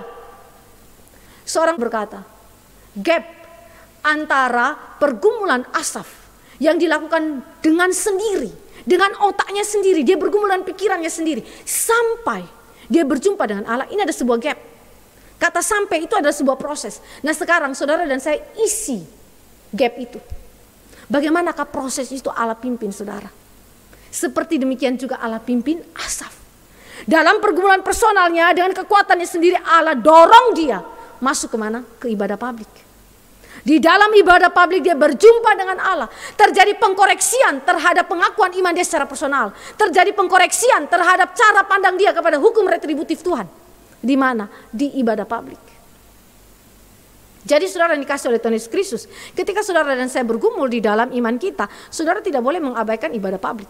Sekali lagi, poros daripada ibadah personal adalah ibadah publik, bukan sebaliknya. Lalu kemudian bagaimana Allah itu menyatakan jawabannya terhadap pergumulan pemazmur? Ada beberapa hal. Pertama, Allah memberikan wahyu khusus yaitu kehendak Allah terhadap orang fasik yakni kebinasan kekal. Saudara, saya lihat di sini bagaimana penggunaan pemazmur di dalam puisi, saudara.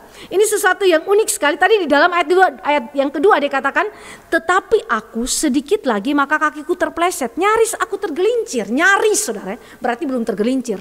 Nyaris tergelincir. Nah sekarang, saudara dan saya perhatikan dalam ayat 18. Apa yang dipikirkan oleh Asaf nyaris tergelincir orang benar ini? Loh, ternyata Allah bukakan bukan orang benar yang nyaris tergelincir itu, tetapi justru orang fasik. Orang fasik yang tergelincir. Bukan cuma nyaris tetapi memang betul-betul tergelincir. Kita lihat ayat 18. Sesungguhnya di tempat-tempat licin kau taruh mereka, kau jatuhkan mereka sehingga hancur. Kalau Asaf berpikir tentang dirinya, aku ini sudah nyaris tergelincir Tuhan, karena keraguan imanku, karena krisis iman yang aku alami, goncangan yang terjadi dengan segala fakta yang aku alami, internal dan eksternal. Tetapi Tuhan bilang sama Asaf, dalam Wahyu khususnya, Allah itu memperlihatkan kepada Asaf, di tempat-tempat licin kutaruh mereka. Kalau di tempat licin saudara, tidak perlu ada yang dorong, otomatis jatuh. Karena memang dia akan jatuh dengan sendiri karena dosa-dosanya. Saudara yang dikasih oleh Tuhan Yesus Kristus, tempat yang licin kutaruh mereka. Berarti memang Allah berkehendak untuk apa? Membinasakan orang-orang fasik itu. Walaupun terlihat hari ini, pada zaman ini, mereka itu adalah orang-orang yang makmur hidupnya. Bahkan di dalam konsep pikir daripada orang-orang fasik ini yang mengatakan bahwa kesakitan, bahkan kesakitan terhadap kematian pun mereka tidak alami. Kenapa saudara? Karena dalam konsep pikir mereka seperti deisme, setelah mereka itu mati, maka selesai eksistensi ini. Tidak ada lagi eksistensi setelah kematian. Tidak ada hidup setelah kematian, gak ada itu. Jadi setelah mati, habislah sudah, selesailah sudah eksistensi kita. Berarti mereka untung dong. Tidak ada konsep retributifnya Tuhan Allah lagi. Karena apa? Sudah selesai hidup mereka. Tuhan Allah bilang sabar. Lihat apa yang Tuhan Allah bukakan.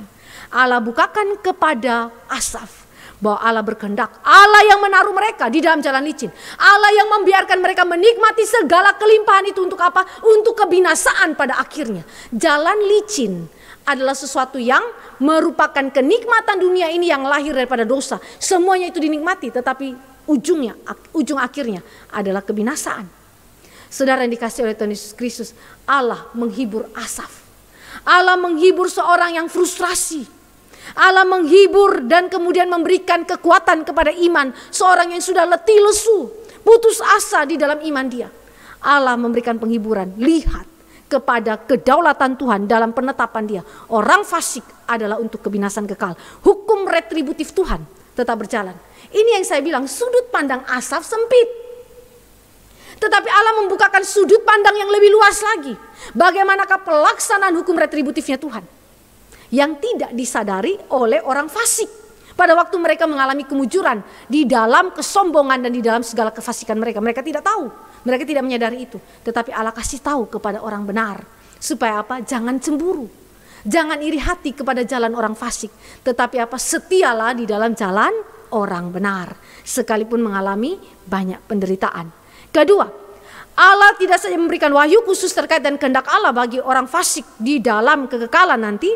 Yang kedua, Allah memberikan perspektif baru di dalam memandang masa kini dengan kacamata eskatologi, penghakiman Allah di akhir zaman. Mari kita lihat, ini juga adalah konsep yang sama yang diterapkan oleh Rasul Paulus kepada jemaat di Korintus. Mari kita lihat 2 Korintus pasal yang kelima ayat yang ke-10. 2 Korintus 5 ayat yang ke-10. Sebab kita semua harus menghadap tahta pengadilan Kristus, supaya setiap orang memperoleh apa yang patut diterimanya, sesuai dengan yang dilakukannya dalam hidupnya ini, baik ataupun jahat. Jadi pemazmur diajak Tuhan, dibawa Tuhan untuk apa? Memiliki perspektif cara pandang eskatologi.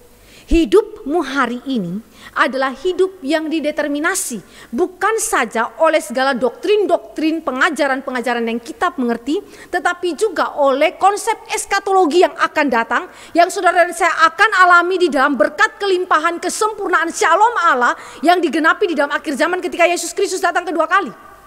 Saudara dan saya harus menghidupi eskatologi di dalam waktu ini. Konsep eskatologi dihidupi hari ini. Untuk apa? Supaya saudara dan saya tidak berputus asa. Paulus kenapa dia bisa kuat? Kenapa dia bisa menanggung segala penderitaan yang dihadapinya sampai detik terakhir dia akan dipancung oleh Kaisar Nero melalui tangan Algojo.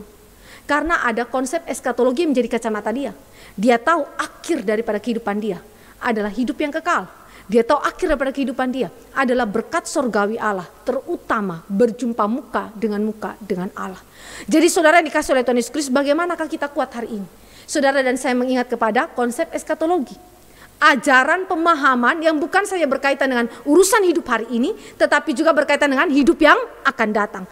Kalau saudara dan saya berjumpa dengan saudara seiman kita yang berhadapan dengan situasi maut, seperti yang tadi saya ceritakan.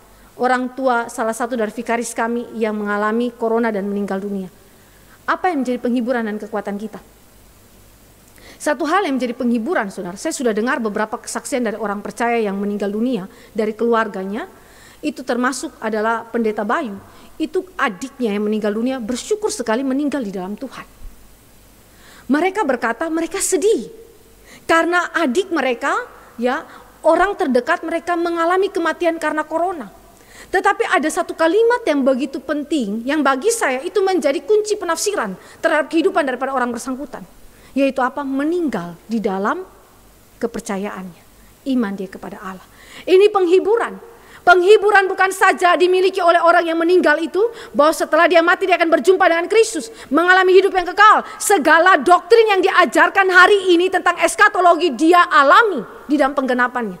Tetapi juga saudara dan saya dihiburkan, keluarga yang bersedih itu dihiburkan, dikuatkan, sehingga menghadapi kematian tidak dengan putus asa, tidak dengan hati yang berbeban berat, yang seolah-olah tidak punya pengharapan. Saudara, ini adalah sesuatu yang begitu indah karena Asaf sampai diberikan penglihatan tentang eskatologi ini, bagaimana dia harus menghidupi hari ini.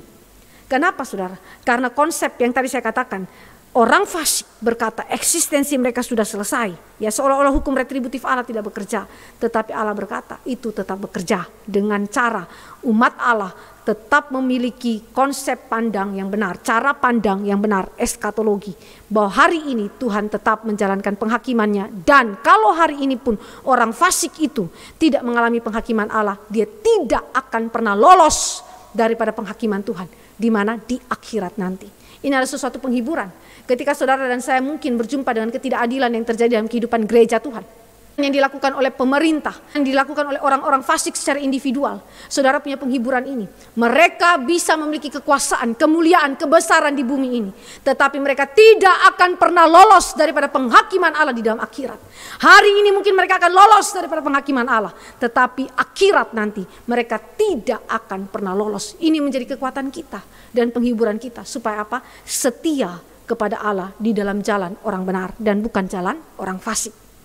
Dan kemudian Allah itu memberikan ruang, ya, bagi ratapan pemazmur. Pemazmur berbicara dengan jujur tentang keadaan jiwa dia.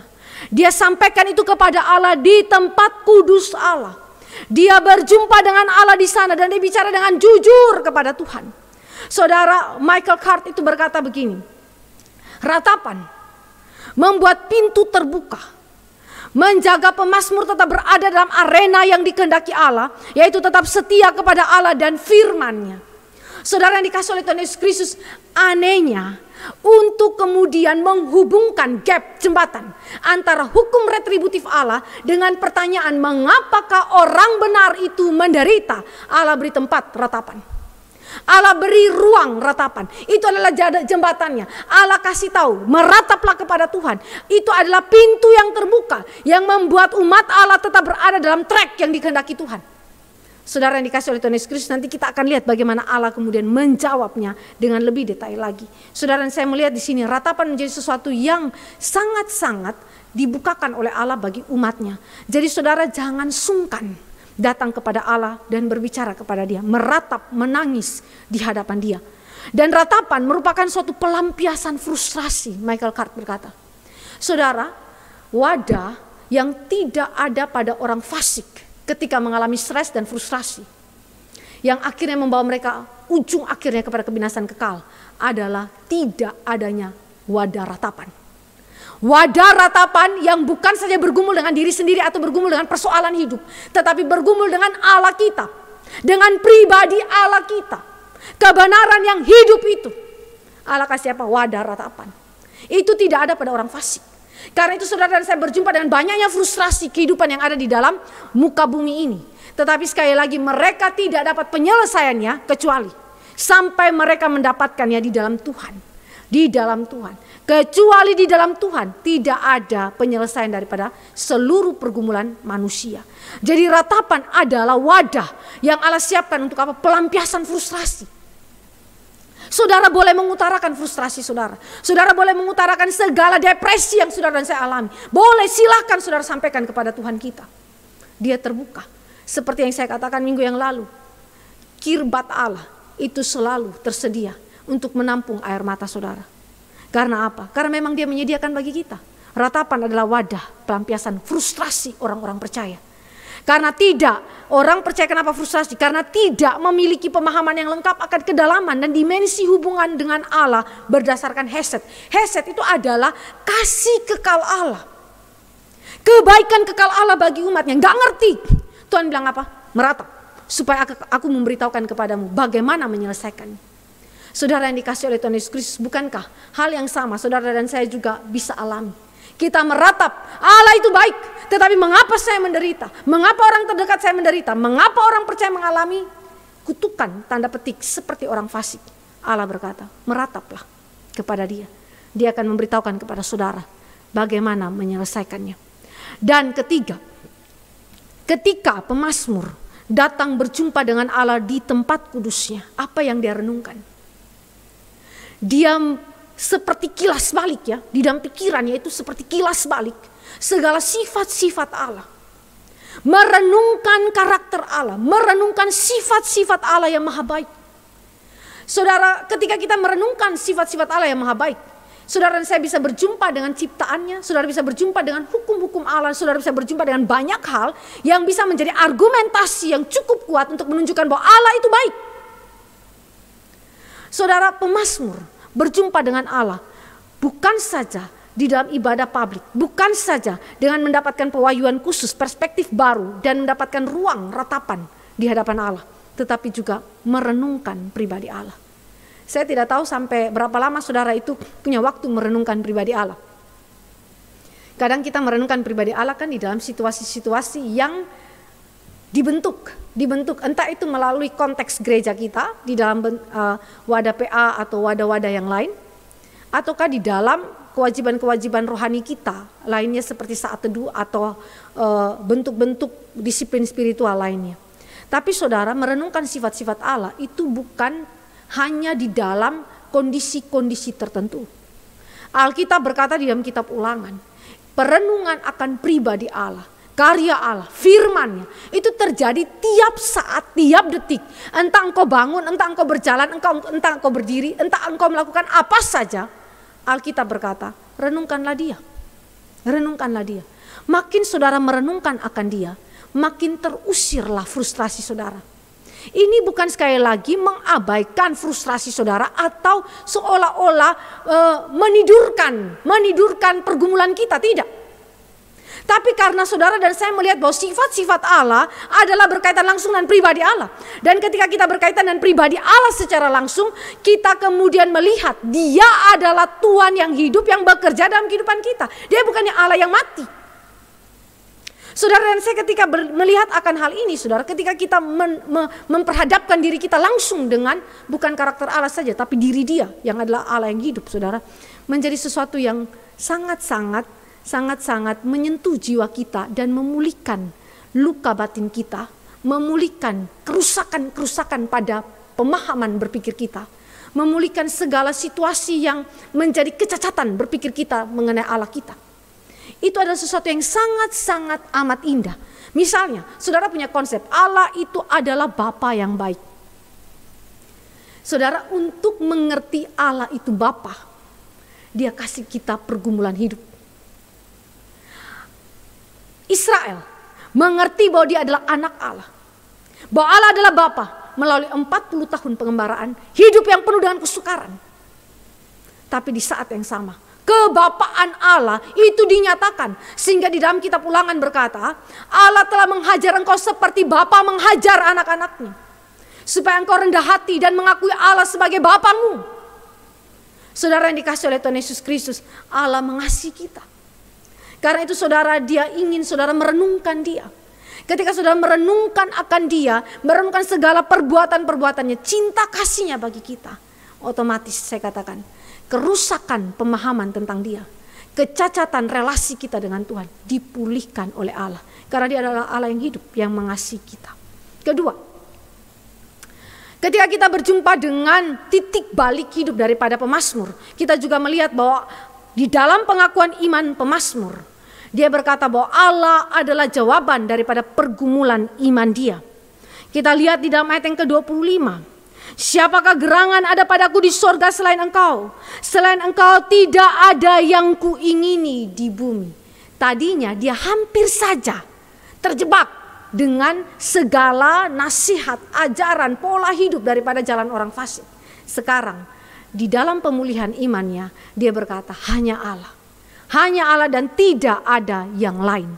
Michael Card berkata begini, momentum konfrontasi dengan Allah mirip seperti Ayub 38 sampai dengan Ayub yang ke-42 adalah kesempatan terbaik untuk apa? Mengenal hesed, kasih setia Allah yang kekal dan tetap, yang melampaui pikiran manusia atau hukum retributif itu. Saudara dan saya melihat di dalam ayat yang ke-24. Di situ dikatakan, dengan nasihatmu engkau menuntun aku. Mengingat kepada wahyu khusus tadi dan perspektif baru yang Allah berikan tadi. Dan kemudian engkau mengangkat aku ke dalam kemuliaan. Kata mengangkat, saudara, itu di dalam bahasa Ibraninya mengacu kepada apa yang dialami oleh Henok dan Elia. Henok dalam Kejadian 5 ayat 24 terangkat ke sorga, bukan? Dan kemudian 2 Raja-Raja 2 ayat 5 juga berbicara mengenai Elia yang terangkat ke sorga.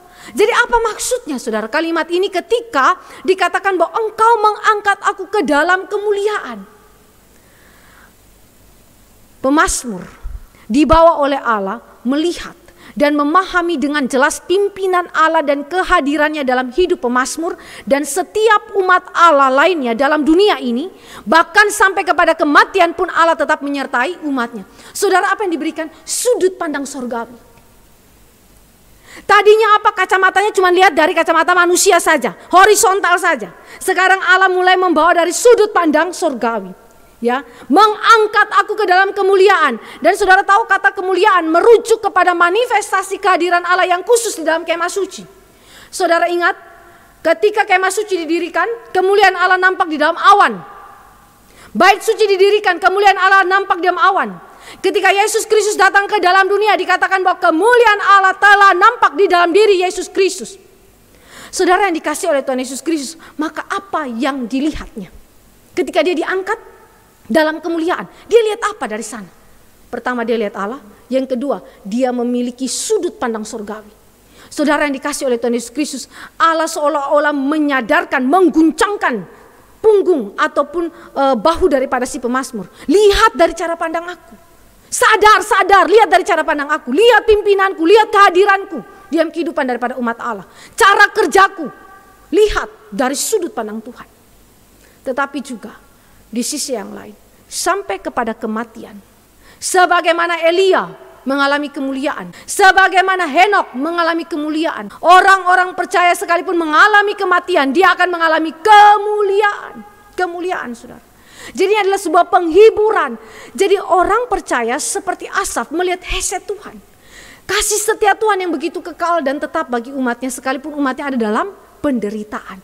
Jadi apa yang menyelesaikan hukum retributif ini? Dengan keadaan yang seolah-olah tidak sesuai dengan hukum Allah ini. Hesed Tuhan, saudara. Hesednya Tuhan. Tadi kita bicara mengenai ratapan dari pihak manusia. Tetapi juga dari pihak Allah berbicara mengenai hesetnya Tuhan.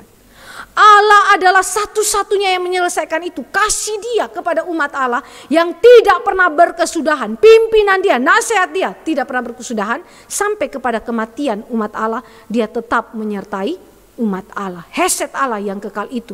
Sehingga kita sekalipun di bumi ini mengalami penderitaan yang sekali lagi sejajar seperti orang yang dikutuk oleh Allah. Sesungguhnya Allah tidak mengutuki kita. Tidak ada seorang percaya pun yang telah ditebus oleh Yesus Kristus, yang telah dibasuh oleh darah anak domba Allah itu, yang dikutuk oleh Allah. Karena Alkitab berkata, barang siapa percaya kepada anak manusia, sesungguhnya dia tidak berada di bawah kutuk dosa lagi. Tidak berada di bawah murka Allah lagi, tetapi memiliki hidup yang kekal. Jadi sesungguhnya sudut pandang daripada pemazmur itu dari sudut pandang surgawi mengalami pembaharuan di sana. Di mana orang-orang percaya mengalami hesed Allah. Sekalipun harus melewati jalan yang sukar. Ada hesed Allah yang tetap menyertai. Dan mengenal hesed Allah ini bukan saja di dalam konteks perjanjian lama, tetapi saudara dan saya melihat di dalam pewahyuan progresif ya, yang akan digenapi secara sempurna di dalam inkarnasi anak tunggal Allah yaitu Yesus Kristus dan seluruh karya penebusannya. Bagaimanakah Yesus Kristus menunjukkan jawaban terhadap pertanyaan Bani Asaf ini saudara ya. Mengapa orang benar menderita? Saudara, Alkitab memberikan jawaban kepada kita melalui Yesus Kristus. Allah manusia yang menderita bagi keselamatan umatnya. Ada rancangan Allah yang Allah mau genapi. Ada kebaikan, kehendak kekal Allah yang baik bagi umat Allah yang mau digenapi. Keselamatan bagi orang percaya. Melalui apa? Melalui jalan penderitaan Allah manusia yaitu Kristus. Allah manusia sebagai revelasi, penyataan Allah yang tertinggi. Yang memungkinkan perjumpaan antara Allah dengan umatnya. Ketika umat Allah berada di dalam pergumulan imannya, hesed Allah itu dinyatakan dalam Kristus, di mana melalui Kristus saja kita dapat menikmati perjumpaan dan menemukan jawaban-jawaban daripada krisis iman kita di dalam Allah. Ketiga, Allah manusia yang memasuki kemuliaan melalui jalan salib. Alkitab berkata tidak ada kemuliaan tanpa jalan salib. Maka orang percaya memang harus melewati jalan salib untuk memasuki kemuliaan nanti. Dan bahwa Allah manusia yang menyertai umatnya, Kristus menyertai umatnya sepanjang zaman. Jadi hesed Allah yang dimengerti di dalam konsep perjanjian lama memiliki penggenapan ultimatnya di dalam Yesus Kristus. Jadi umat Allah melihat betapa cinta kasihnya Tuhan besar bagi kita. Sehingga apa yang kuingini di sorga hanyalah Kristus, hanyalah Tuhan. Yang diingini di bumi pun hanyalah Tuhan, tidak ada yang lain. Tidak ada yang lain. Jadi saudara dan saya melihat bagaimana pemulihan iman pemazmur. Pengakuan iman pemazmur bahwa Allah itu baik. Hukum retributif Allah itu tidak kemudian berkontradiksi dengan karakter Allah. Justru berjalan dengan begitu harmoninya. Dan dia melihat penggenapan daripada hukum retributif dengan cara yang berbeda dengan cara pandang dia sebelumnya. Dia mengakui Allah sebagai satu-satunya jawaban pergumulan iman dia. Satu-satunya fokus daripada kehidupan iman dia. Maka hal yang ketiga, saudara dan saya berjumpa bahwa Allah itu baik. Ini adalah kesimpulan iman ayat yang ke-28. Tadi saya katakan antara ayat pertama sampai ayat yang ke-28 ada proses yang begitu panjang. Allah membuat pengakuan iman ini tetap ada dalam mulut dan hati orang percaya. Bahwa memang Allah itu baik. Allah itu baik bagi umatnya. Sekarang mari kita lihat ayat 25 sampai ayat yang ke-28 yang tadi saya sudah bacakan bagi saudara. Saudara, apa yang dikatakan di dalam ayat yang ke-25? Pemazmur memiliki hasrat untuk berkomitmen hanya kepada Allah saja. Ada kemenangan iman yang dinyatakan di sana. Yang tadi iman dalam krisis, iman dalam keraguan, iman di dalam guncangan. Sekarang mengalami kemenangan melalui perjumpaan dengan Allah. Yang secara ultimat nanti kita akan temukan dalam Yesus Kristus. Maka dia memiliki hasrat. Tadi dia berkata percuma, sia-sia saya taat sama Tuhan. Sekarang dia punya hasrat berkomitmen kembali kepada Tuhan. Ya Tuhan, saya mau setia kepada Tuhan. Saya mau mengikuti jalan orang benar. Sekalipun ada dalam penderitaan. Ada pemulihan hasrat. Hasrat kudus untuk berkomitmen hanya kepada Allah saja. Dan bahwa keyakinan iman Allah adalah satu-satunya gunung, batu dan bagianku sekalipun tetap dalam penderitaan bahkan kematian. Dalam ayat yang ke-26, sekalipun dagingku dan hatiku habis lenyap. Ini bicara mengenai penderitaan dan kematian. Penderitaan dan kematian tadinya dianggap sebagai kutukan dari Allah. Tapi sekarang diberikan pandangan yang baru oleh Tuhan. Sebagai apa? Jalan yang Allah berikan bagi umat Allah untuk memasuki kemuliaan. Seperti Kristus, via dolorosa menghasilkan kemuliaan. Itu yang kemudian dijalani. Tetapi ketika dia menjalani ini, pemazmur melihat perjalanan ini adalah perjalanan yang dilakukan bersama Tuhan. Bukan perjalanan dengan seorang diri saja, tidak. Dengan kekuatan manusia saja, tidak. Tetapi apa? Berjalan bersama Tuhan. Dikatakan di dalam ayat 26b. Gunung batuku dan bagianku tetaplah Allah selama-lamanya. Saudara, gunung batu. Kita ingat kata ini selalu dipakai di dalam konteks pengembaraan di padang gurun. Sampai dengan mazmur yang ditulis oleh pemazmur termasuk Musa di dalamnya juga menggambarkan Allah sebagai gunung batu. Mengingat kepada dia adalah sumber satu-satunya kekuatan kita. Dia adalah sumber air kehidupan bagi umat Allah. Ketika umat Allah ada dalam kehausan, dia berpaling kepada gunung batu itu dan kemudian gunung batu itu akan mengeluarkan air baginya. Saudara, apa yang menjadi sumber kesegaran iman kita? Kekuatan bagi jiwa kita yang lesu? Allah kita. Tidak ada yang lain. Kata-kata manusia, nasihat-nasihat manusia selesai di situ.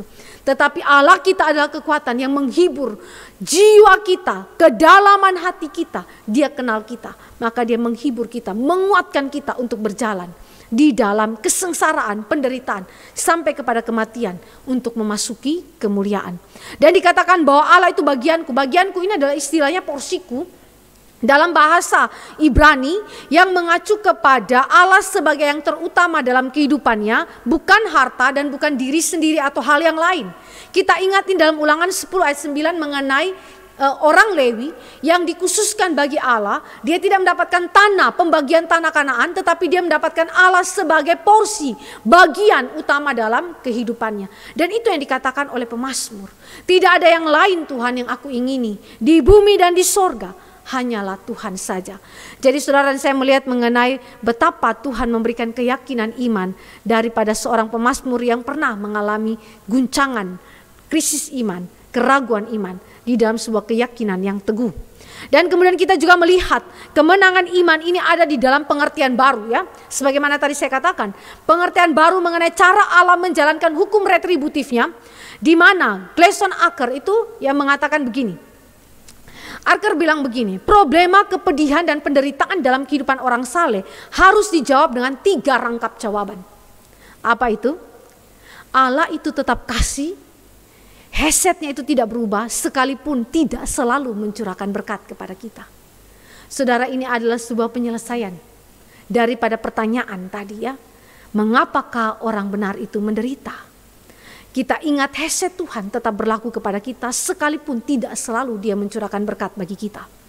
Allah mengizinkan kesengsaraan sebagai cara dia memurnikan dan mengukuhkan kesalehan kita. Bukan untuk kehancuran kita. Allah mempunyai rancangan yang jauh melampaui akal manusia yang tadi berusaha dikerjakan, diselesaikan, ya diketahui oleh kekuatan manusia, pemikiran daripada si pemazmur. Tetapi Allah bekerja melampaui itu. Sekalipun manusia tidak mampu menelaah isu kehidupan dengan visi ilahi yang luas, Allah tahu benar apa yang paling tepat untuk kebaikan umatnya demi kemuliaannya. Saudara, ingat kalimat ini dan kiranya Tuhan memulihkan jiwa saudara yang mungkin saat ini sedang dalam kerapuhan yang sama seperti yang dialami oleh Asaf. Yang mungkin dalam keraguan yang sama seperti yang dialami oleh Asaf. Yang mungkin dalam goncangan yang sama seperti yang dialami oleh Asaf. Kiranya pengakuan iman ini, Allah itu baik bagi umatnya, adalah menjadi pengakuan iman kita secara eksistensial dan personal dalam beragam kehidupan kita. Tuhan Yesus memberkati kita. Mari kita berdoa. Bapa di dalam kerajaan surga, kami bersyukur kepada Allah kami, Tuhan yang tidak pernah meninggalkan kami di dalam penderitaan kami. Tuhan yang mendengar rintihan ratapan jiwa kami ketika kami bertanya, mengapakah orang percaya itu menderita. Engkau menjumpai kami, Engkau memberikan kepada kami nasihat, tuntunan. Engkau memegang tangan kami dengan firman-Mu, sehingga kami tetap berjalan di dalam kebenaran Tuhan, dengan sudut pandang pengertian yang baru. Tuhan, tolong kuatkan iman kami, setiap saudara seiman kami, yang mungkin hari ini bergumul dengan segala penderitaan, bergumul dengan kesengsaraan, dengan segala macam tekanan kehidupan, dan mempertanyakan tentang Tuhan dan kebaikan Tuhan. Biarlah pengakuan iman bahwa Allah itu baik tetap Engkau meteraikan dalam hidup setiap orang percaya.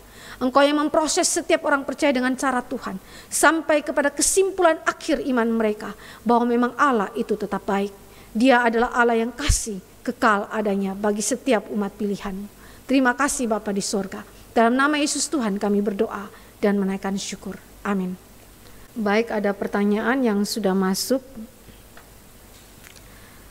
Ketika krisis itu datang, kita sudah panik meski ada damai sejahtera dalam hati. Tetapi kenyataannya kita panik.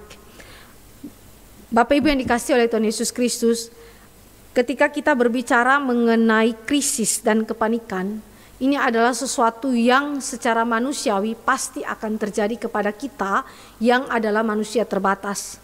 Saudara dan saya ketika mengalami situasi urgent, tentu kita itu pasti panik.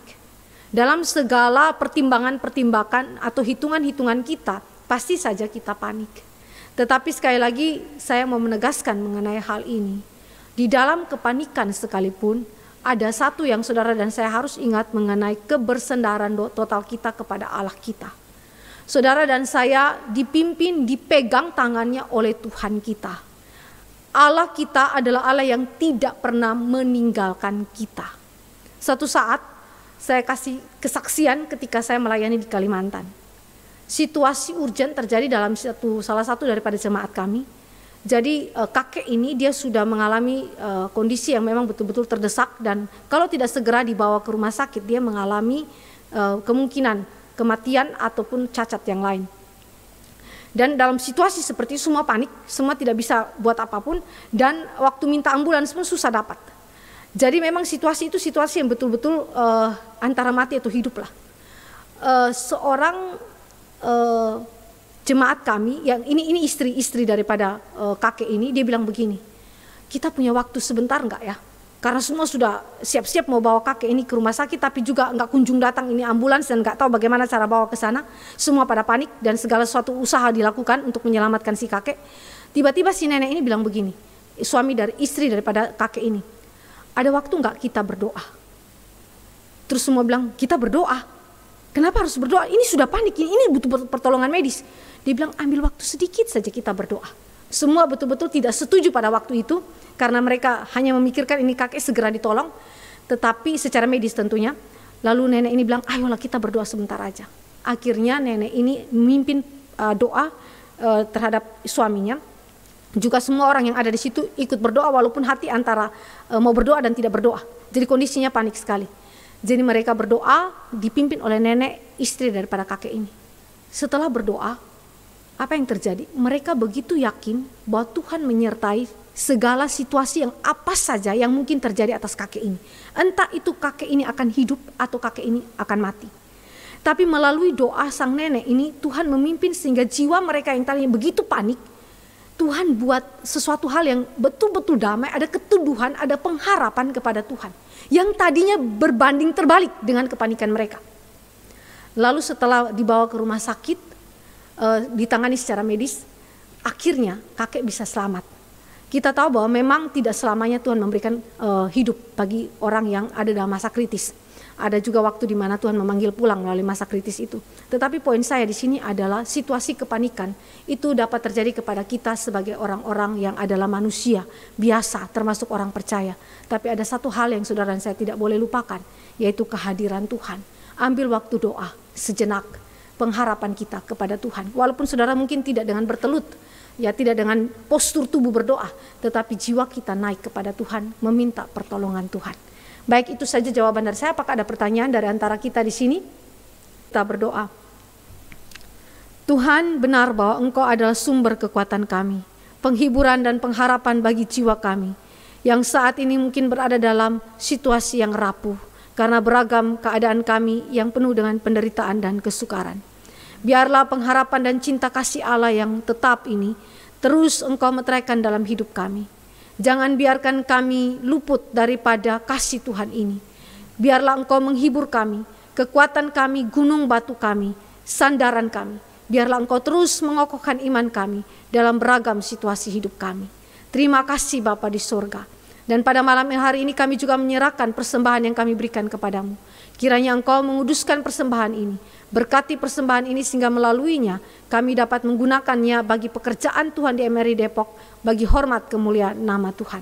Terima kasih Bapa di sorga. Kami menyerahkan seluruh hidup kami sepanjang hari ini ke dalam tangan Tuhan. Pimpin kami, tuntun kami sebagaimana Engkau telah memimpin dan menuntun Asaf. Terpujilah namamu Tuhan. Dalam nama Yesus Kristus Tuhan kami berdoa. Amin. Silakan duduk Bapak Ibu sekalian.